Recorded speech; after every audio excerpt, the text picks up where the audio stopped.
The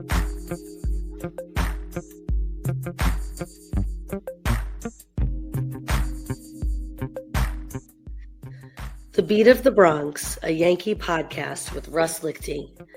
Today's episode is brought to you by Your Bronx Dentist. Come meet Dr. Ebby and his team at two convenient locations in the Norwood and Throgs Neck sections of the Bronx. Schedule your next appointment at yourbronxdentist.com. And now, here's Russ.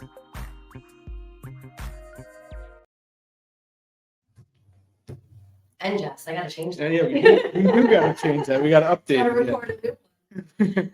Well, here we are, episode 32 of the Beat of the Bronx podcast. Right, yeah. We're on 32. 32. Episode 32 and 2 together. So yep. Easy to remember. All right. It's been a week. So today we're going to talk about a little bit about what's been going on with us. Nothing crazy. We'll get into some Yankees, talk some Giants. With a real interesting stat, if you didn't catch my video from earlier. Oh, yeah, that was a good one. It's a big one this Sunday night, but we'll get there. So what's been going on with us? I mean, for me, I'm back on track, school, work, everybody's trudging along. The big one's in third grade, so we got a lot of homework going on and math and stuff, but we're pushing through. You got to do something a little fun this week. Yeah, I got to see some old friends who I haven't seen in many, many years. About 11 years, we haven't really all seen each other together, if you want to say. And it was really nice, really like we didn't miss a beat. It was just, great seeing this, group of guys that are near and dear to my heart. Sometimes you need that, you see people, especially ones you haven't seen in a long time, and you realize like how much you enjoyed your time together, and you never know. Hopefully, we see them more going forward. We still stay in touch, but it's not the same as actually being together. And when the group chat actually gets together, it's different.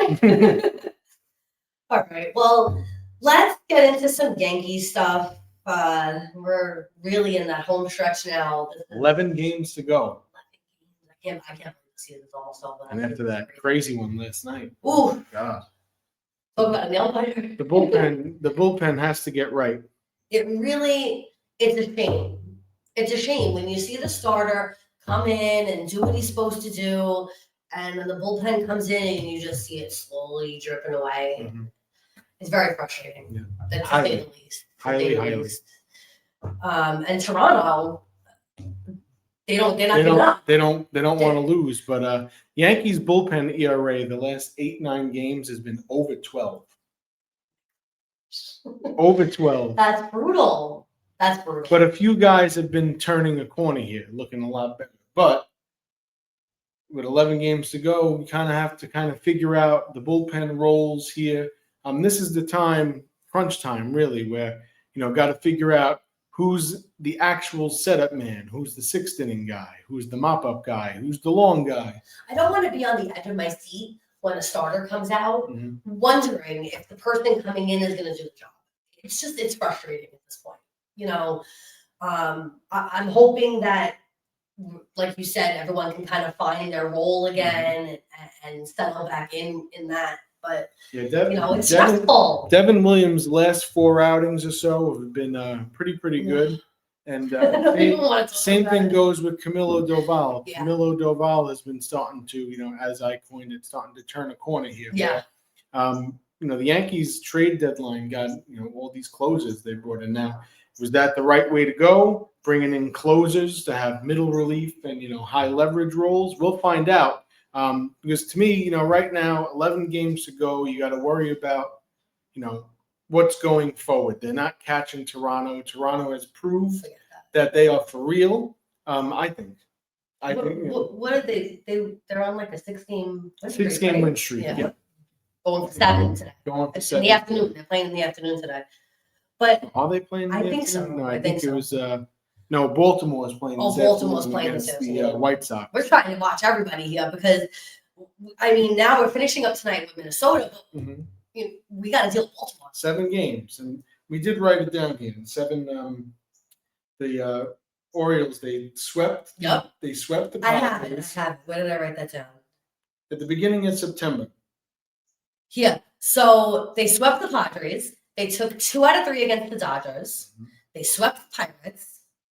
Then they got swept by the Blue Jays, but the Blue Jays are on another planet right now. We can't even. Let's just see how long this run is going to last for them. That's and today they're going for a sweep, Baltimore again against the White Sox. Yes, who we will see after this year. Well, after the first series, the 4-game set against the Orioles here, and the Yankees are 3-3 against the Orioles this season. So, it's to me, September baseball, it's a toss-up, especially crunch time like this. And as we talked about last episode, these guys are playing for their lives for next year. So. And you know what? Also, everybody wants to be spoiler when it comes to the Yankees. That's always been the way. Of course. Always been the way. So I know that everybody is trying to knock us down a peg and make us a little more down to reality. Especially with the bullpen woes the Yankees are having. Taking advantage. Everyone's taking advantage. They know. They know what they're getting into, and they know how to get to us at this point. These past few games against the Twins, they don't look like a last place ball club. No, and I know the jokes. We always talk about it. The Yankees always beat the Twins. Obviously not. Mm-hmm. So we need to, no team in Major League Baseball should be taken lightly. Exactly. They're all professionals. Especially in September.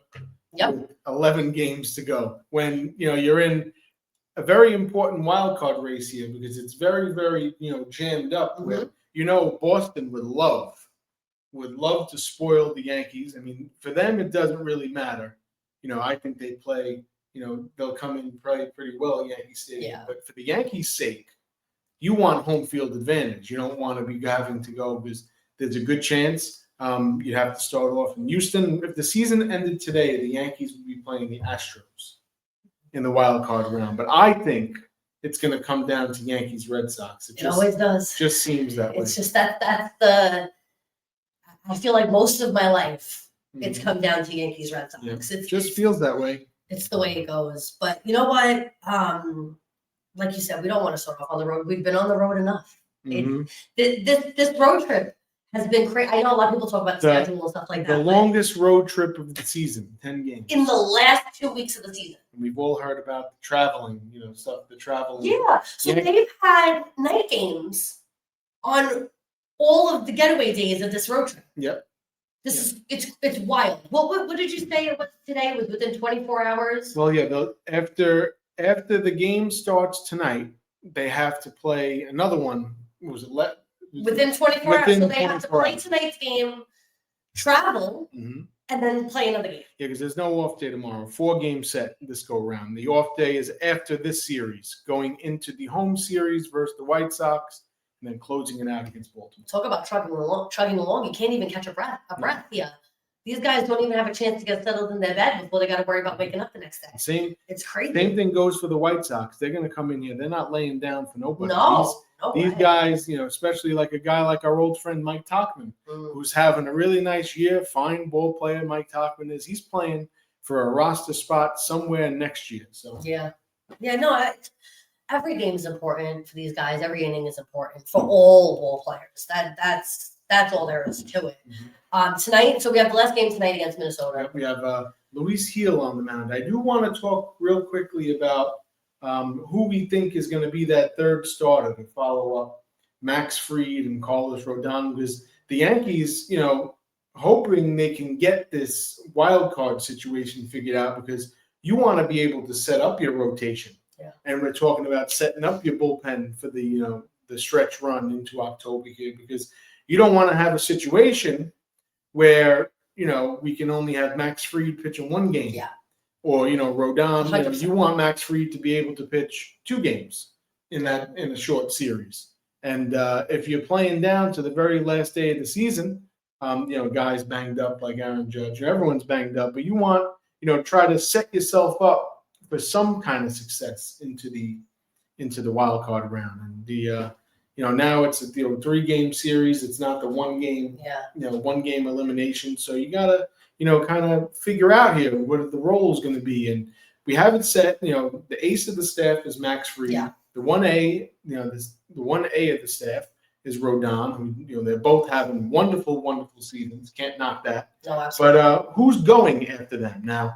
The way it's been looking, Cam Schlittler is, kind of taking the league by storm here. But these last 3 starts, he's had one, kind of blip against Toronto, which was a big one at home. Having a blip against Toronto is not the team you want to have against Toronto. So this is, teams that we're going to be seeing in the postseason if you want to actually get anywhere. So, me personally, we know Cam Schlittler's stuff, electric. We haven't seen a pitcher like that in a long time.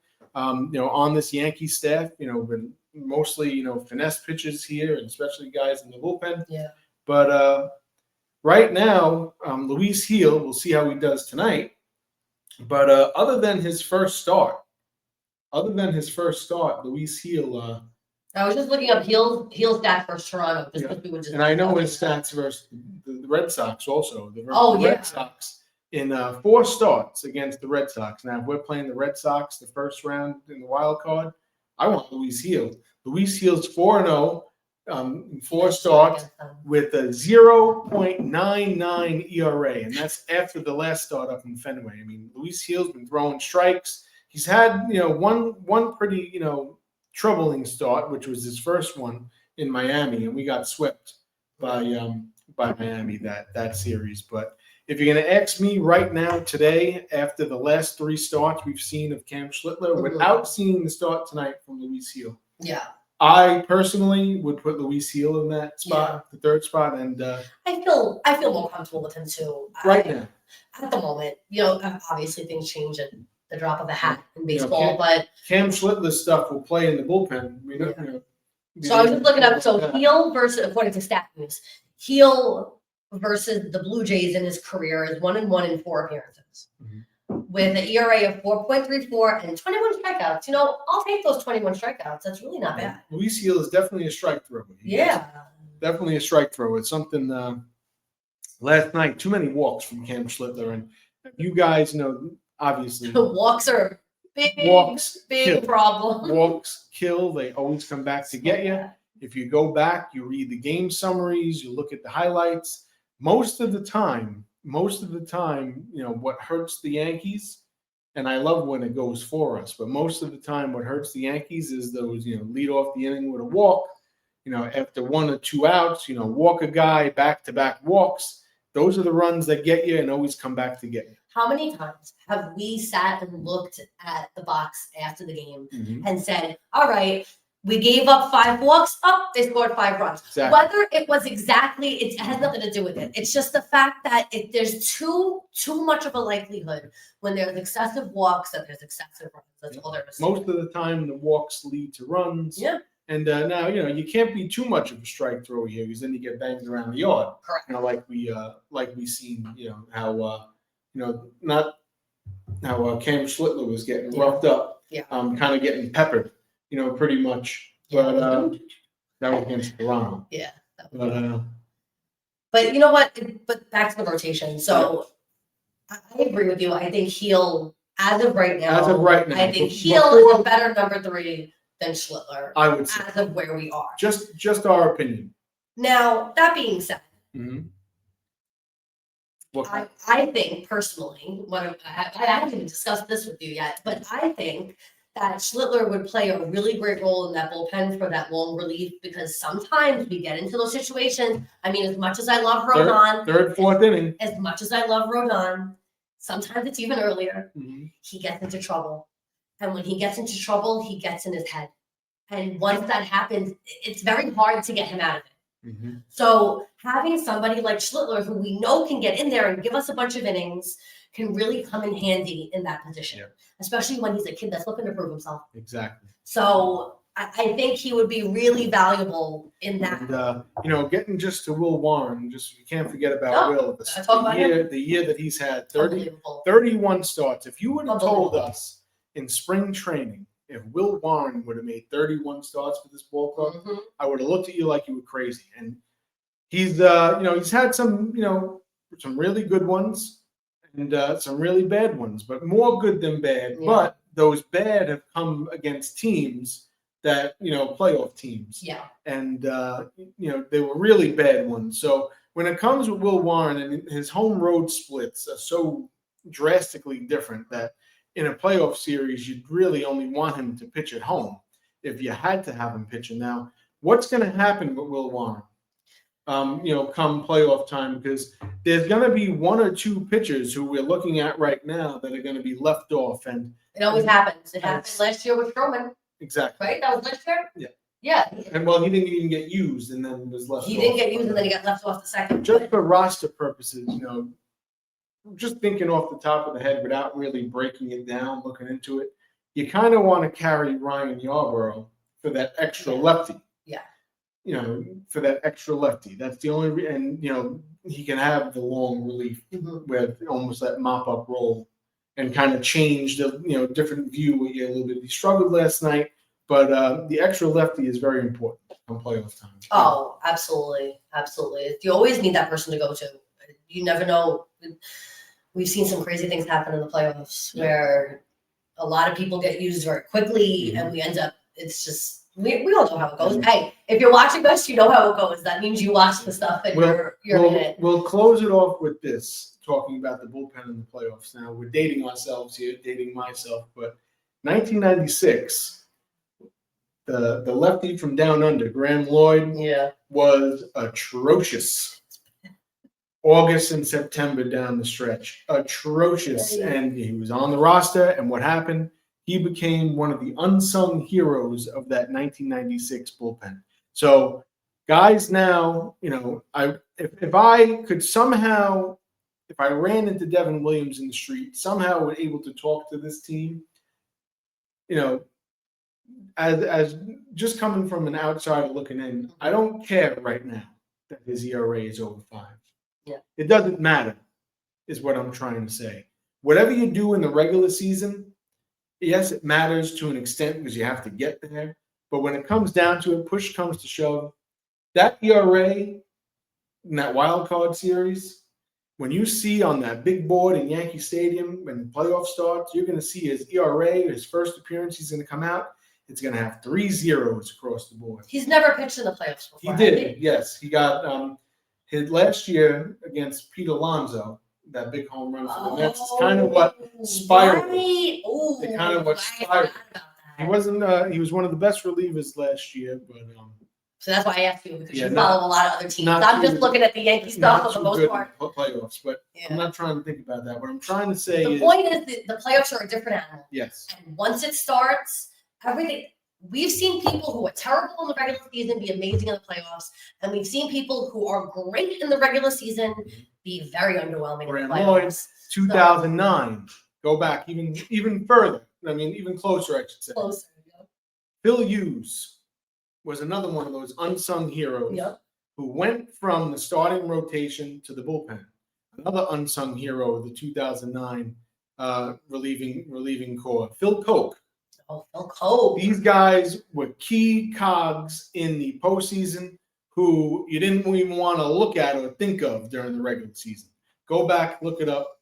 Just like Graham Lloyd, guys who have stepped up. So my 2 unsung heroes, if you want to say you want to make a prediction for the postseason, and we'll close off with the Yankees at that. Sounds good. We pretty much touched everything with the Yankees. I think so, yeah. But right now, Devin Williams and Camilo Doval, because if the Yankees are going to make any noise throughout the October, postseason run, those 2 have to be on their game.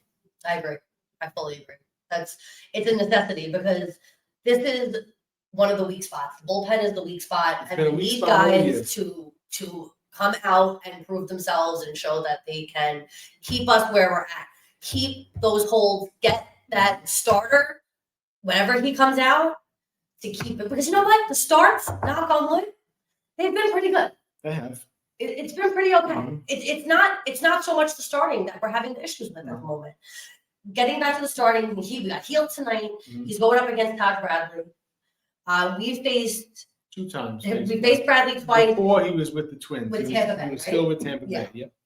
So we're 1-1 this year against him. Yeah, he had 1 clunker and one pretty good start. Both of those outings were 5 1/3, but the most recent start 5 1/3 innings work and 2 earned runs, and that's the one where he got the win. So just the Yankees, we always say you got to get to them early and often. Often. They did that yesterday, and if Trent Grisham can keep doing what he's doing this year that he's had, has been. He's gonna get himself a nice contract. Oh yeah, well deserved. We'll see if it's with us, but let's not worry about that now. We'll have the off season to worry about who's coming, who's going. But plenty of time to talk. Guys got to get hot here. Anthony Volpe could be an unsung hero. He's coming back. He had a great game yesterday. Yeah, great game yesterday. If we keep seeing the upswing with Volpe, we'll be in a good position. What about the catcher situation now? I mean, are we really just looking at Wells and Rice at the moment? Is Escara completely out of the equation? Barring injury, I would say so. I would say so. I mean, I would assume right now. Yeah. I would assume right now we see a lot more Austin Wells in the playoffs because of his defensive, better defensively, his framing ability, which the Yankees love. But could he be an unsung hero? Could his bat start coming? I mean, if he starts from coming the bottom around, that would be huge. Same thing with Ryan McMahon. Could Ryan McMahon? I mean, we know he can pick it at third. Hopefully, his wrist is okay. I was just going to say, hopefully, he's doing okay. We'll see if he's in the lineup tonight. It's too early, to see about the lineup. And you know what? Even then, I would be okay with him giving him a day. We're at the end of the season right now, and I know every game is important. I understand that. But with him and certain situations, I feel like if we give him a day, with the way that this schedule is so grueling, I think it would be beneficial to give him the day off. I don't want to put this pressure on anybody. I don't want to put this pressure on anyone, but look up Scott Brocious if you're not familiar with who he is, and talk about someone who's a different player, a different animal come playoff time. That was the hallmark of those teams. These guys, when we lived through those teams, 96, 98, 99, 2000, we saw the day the playoffs started, they just went whoop, and they became flip the switch. It was unbelievable. Great season, obviously. I mean, we saw 100-win teams, but it was just. And they even had their year. Completely different. 1998, greatest team ever, stumbled into the postseason. Yes, exactly. Stumbled. So we're not to say that what's going on right now with the NFL. If they didn't have the September that they had in 1998, what year was it? 2001, 2002, the Mariners, they would have never broke that record. But you know what? The Yankees handled them anyway. Yep. Definitely handled them with Roger Clemens, that insane start that he had in Seattle. But to talk about the Mariners, we might as well just mention it now. Yeah, Cal Raleigh, unbelievable. The big dumper, the big bopper, switch hitting. We just want to talk about it to give him his flowers, if you want to say. Passing Mickey Mantle last night for the most home runs for a switch hitter in a single season, 55 and 56, and. For Seattle Mariners purposes, tying Ken Griffey Jr.'s single season record. That is crazy. Unbelievable. And to do that from the catcher's position. Yeah. I mean, that's. If I had a cap on, I'd tip it. But probably unbelievable. And in the race here for the MVP with Aaron Judge, giving Judge a run for his money, really. And it could honestly go either way. It could obviously, we want Aaron Judge to get his third MVP. Yes, absolutely. Even though he should have had 3 already. Yeah. That's in the past with Altuve and the cheating Astros. But when Judge gets, if Judge gets that third MVP, which we won't know till the end of the season, after the postseason. But if he happens to get that third MVP and he has another clunker in the postseason that he's regularly had, puts him in. The third MVP puts him in rarefied air with Yogi Berra, Mickey Mantle. Now we've talked about it before. We've talked about it before. Where in the old days there was no wild card round, no division series. There wasn't West Coast travel like there is now. No complaining about travel days. These guys took buses, trains, and even work jobs in the off season. Literally. But a shoemaker who was making suits. I mean, that was very common. They didn't make enough money off of it at the time. But my thing with that is, and I understand they didn't have a lot of that stuff. Yes. I get that, but it wasn't even a playing field. I stand by that. I know people like to. The pitchers weren't pitching the way they do. Very different. There was no such thing as the ball was different. Slurs than anything. Yeah. No one was throwing 101, 102. You know, everybody throws 100 now. It seems like coming out of the bullpen. Yeah. It's just, I understand my comparisons. My issue with the comparisons is not what's different about the game. No, my issue is that I know he's Aaron Judge. I know he's the captain. And I respect that. I do. Yeah, because I am a Yankee fan. We love Judge. And I will never, as we always say, I'm a Yankee fan. I'm supporting them. I really need to see a change in playoffs. He needs that legendary October moment. He had that nice home run that year in the wild card against the Athletics. Yep. But, you know, if he never gets to the World Series again, if Aaron Judge, God forbid, but if he never gets to the World Series again, you're going to remember him for that drop in center field. That's it. It's unfortunate.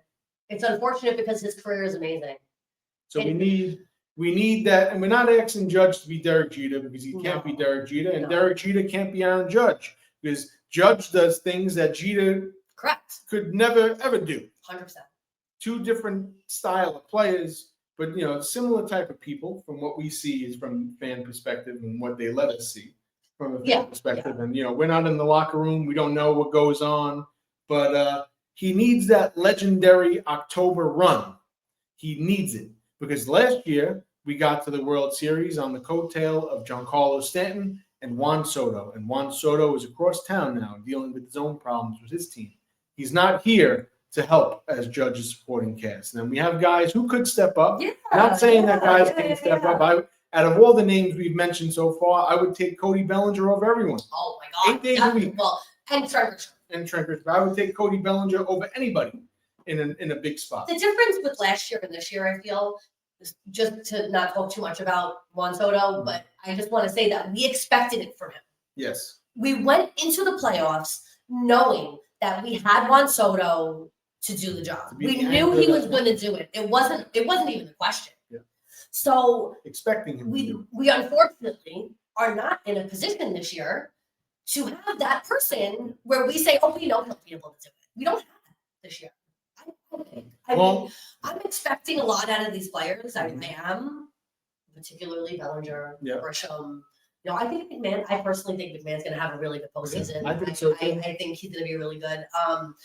But it's not going to be that. Oh, we know who we got, and someone like you said is going to come up, and we're going to be like, oh my God, this is the guy that's dragging us through. Unsung hero. We're going to need it. It's important. Still, no matter what, we're still going to need that legendary run. Judge's going to have to show us that legendary run. Because you know what? A-Rod had these same struggles until that 1 year in 2009. 2009, we won a World Series. Everything changed. To it because A-Rod had a wonderful postseason and a wonderful, wonderful World Series. So someone's going to have to step up here, and I think that's a good way to finish off with the. Let's talk about some football. Yeah, let's throw some Giants up on the screen and okay.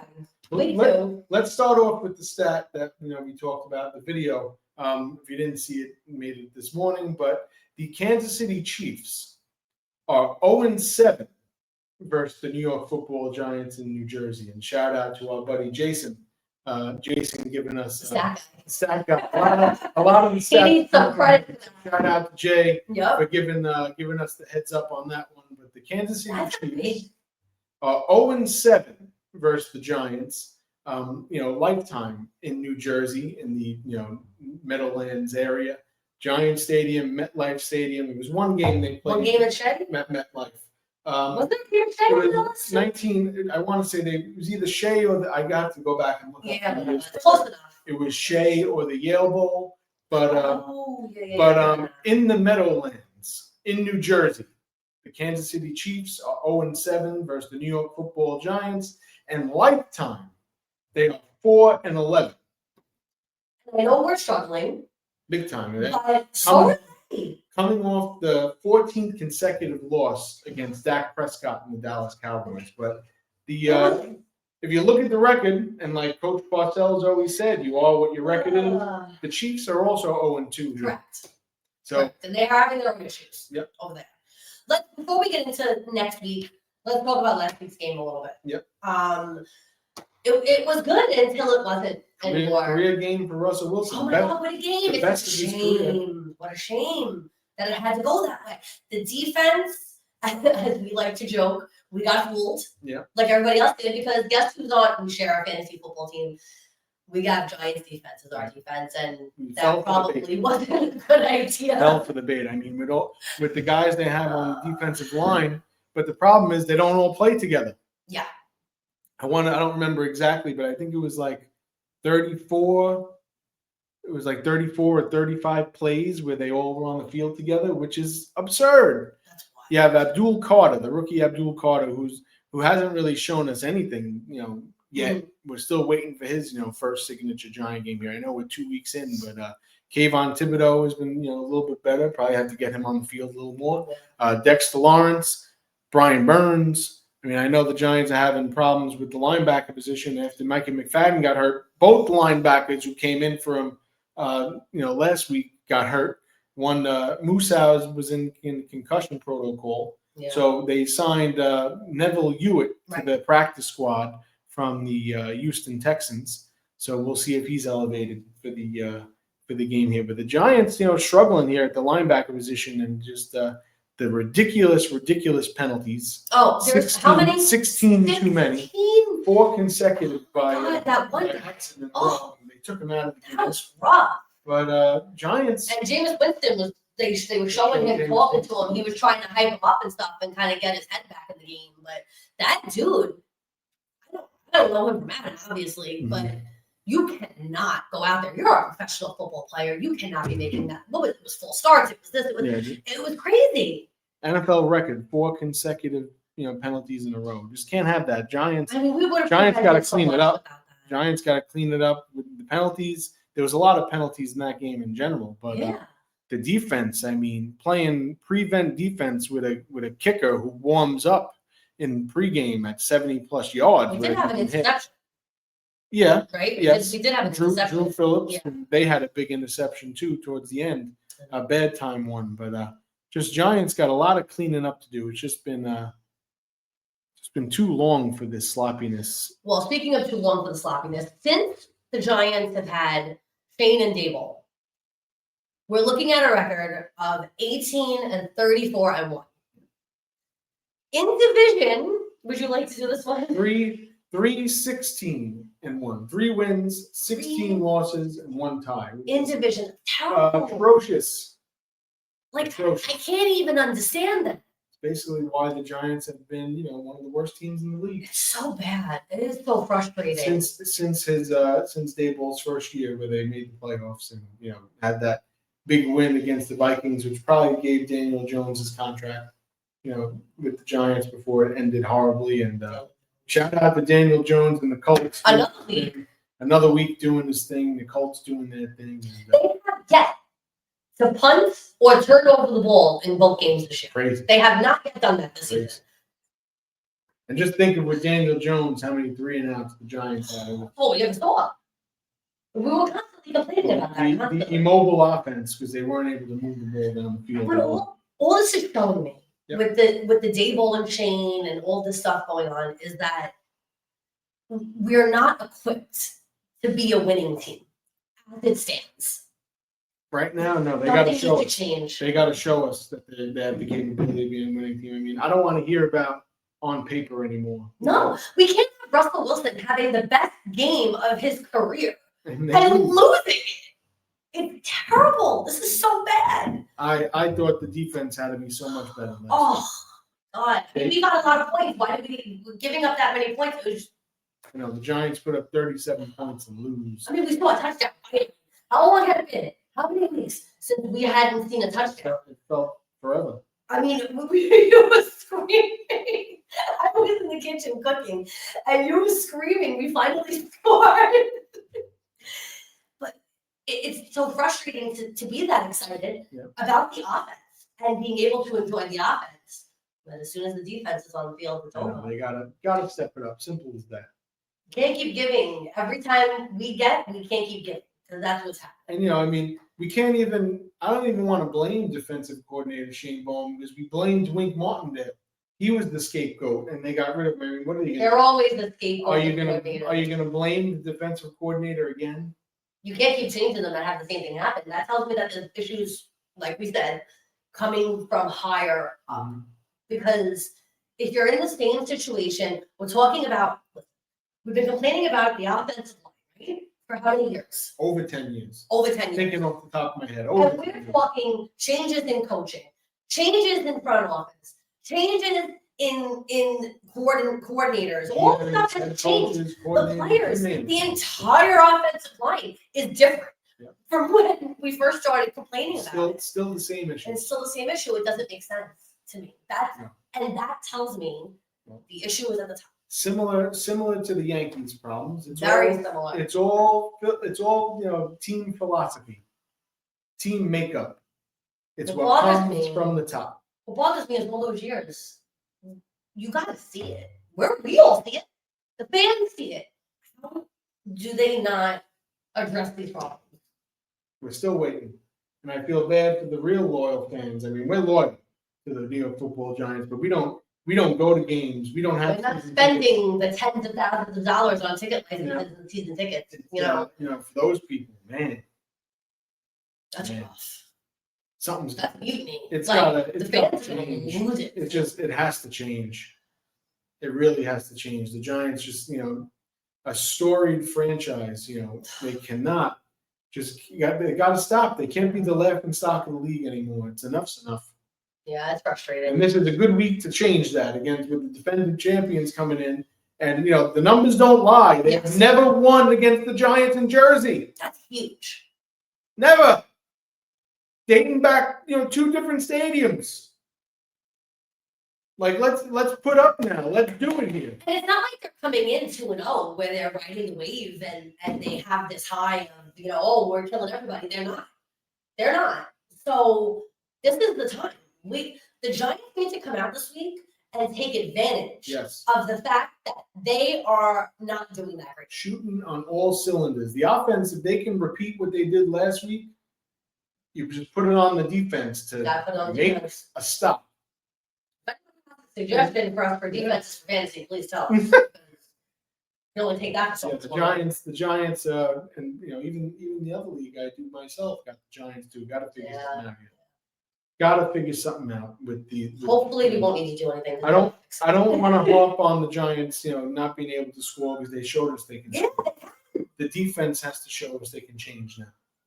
And to be honest, overall, I do like seeing Russell Wilson. I think that it's working. I think that's a good call. I wouldn't rush Jackson Dart here. No. I would, barring injuries, like knock on wood, if something happened to Russ, if it was up to me, I think you would say the same thing. I would go to Jameis before Jackson Dart. I don't think Jackson Dart. I would not throw him into the fire now. I don't want to, just because they went to the same college, it was, different scenario back then. But, Hall of Fame quarterback Kurt Warner played 10 weeks for the Giants, and they made the switch to Eli. I would wait.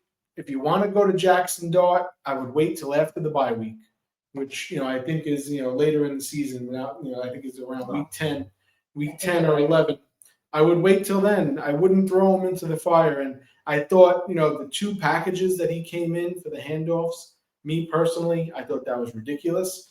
Put him out there to hand the ball off. But, I know the majority of the fan base wants him to come in here. But I would wait. By week 14. Week 14, I would wait. I would wait till that bye week to really, get him acclimated and get him ready to go. There's no reason to rush this kid. If anything happened to Russ, injury-wise, knock on wood again, I would go to Jameis first. And you know what I have to say about Jameis Winston? He has a different mentality than a lot of the other football players. He is out there really tooting his Giants horn. I mean, he's saying, I love being a Giant. And he's not playing. He's like, I'm happy I'm number 3. I'm good. But I feel like that is the call that would make it better. Great guy to have on the team. My one issue this week, other than the defense, was I really don't understand why they were bringing in Jackson Dart. That's what I was just saying. But like, but why? Like, what do you think is the reasoning for that? Because I'm not as I don't know football. I know baseball. Mhm. I watch football and I can follow along and I know what's going on, but I'm not as well versed. The only thing I can assume, and I'm assuming that in the war room, I think they're split. Half the people who call the shots probably want Dart.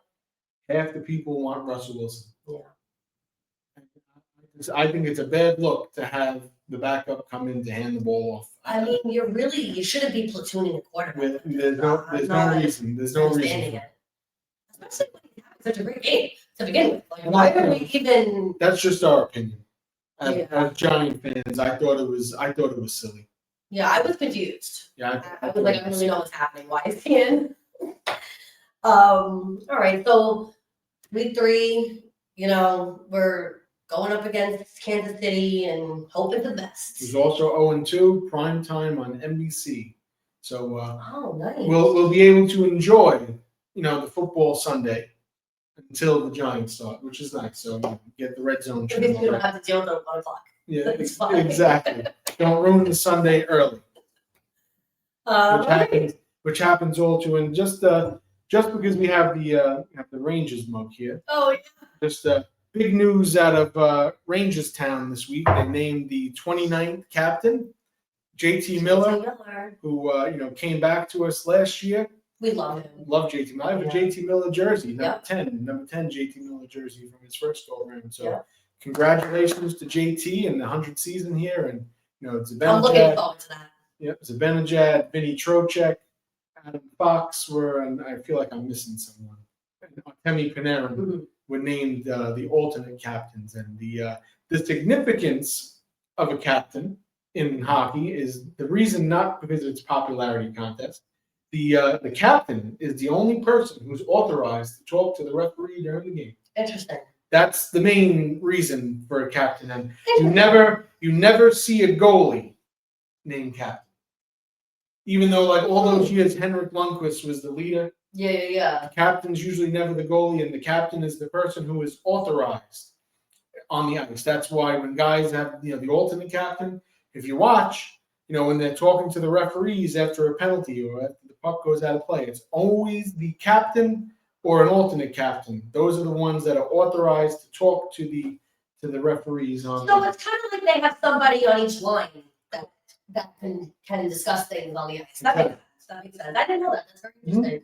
Now, I know in baseball, captains are completely voluntary. Not every team has a captain. And, it's similar to baseball. The reason you see the coaching staff, wearing team uniform, because only people in team uniform are authorized on the field. So when he comes out for a pitching change, the manager, the pitching coach, even the trainers are, in uniform.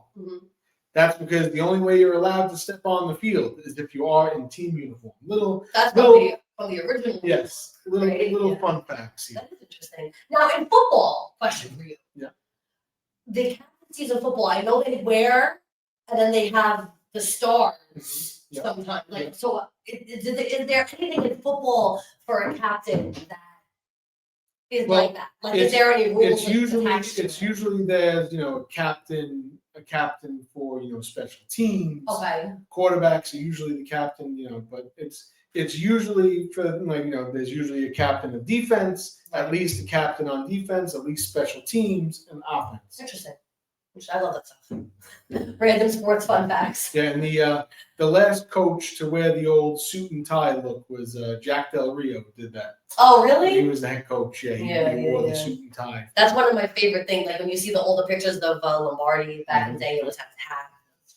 And the hockey coaches still get dressed up too. Yes. Not like NBA now where they wear the jumpsuits. Exchanges. Yeah, like some people still do that in basketball, though, right? I feel like it's mostly now, but it's moving away from that. That all started from the bubble during the COVID season. But, yeah. Hockey don't change. Keep wearing the suit and ties for the coaches. All right. I think we've covered everything for today. What do you think? That's a podcast. That's a podcast.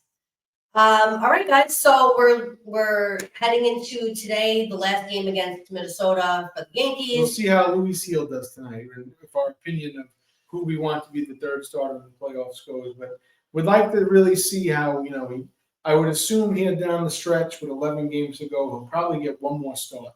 They'll Probably, I would assume, They only have 1 day off, I think, in the next. Yep, There's only 1 day off. Yeah. Yeah, we got a little. It's the home stretch, but we got some time. Yeah. Next episode, we'll probably talk a lot more about the playoff roster and all that stuff, and who we think is staying and going. We'll get into that more. And all that. We'll talk about how the Giants looked against the Chiefs. They could end in a tie. Football can end in a tie, so we'll see what happens. All right, everybody. Thank you for joining us. Please go follow Russ on almost everything. Is NY Yankee Dad. We did start some new social media pages for the podcast, so go follow at the Beat of the Bronx on Instagram and on TikTok. We're going to be posting some more clips and stuff like that coming up soon. Keep an eye out for the videos. We were very active on Sunday with the Yankees and Giants. Yeah, that was fun. And, it was a good time. Check out some of those videos. Some of them, not just because we're in them, I'm in them. They're pretty good. And please share. Tell everybody, Tell a friend please to tell a friend. Follow us. Share the videos. Share whatever you want. Just let people know and get that word out there. And we'll talk to everybody next week. Have a good one.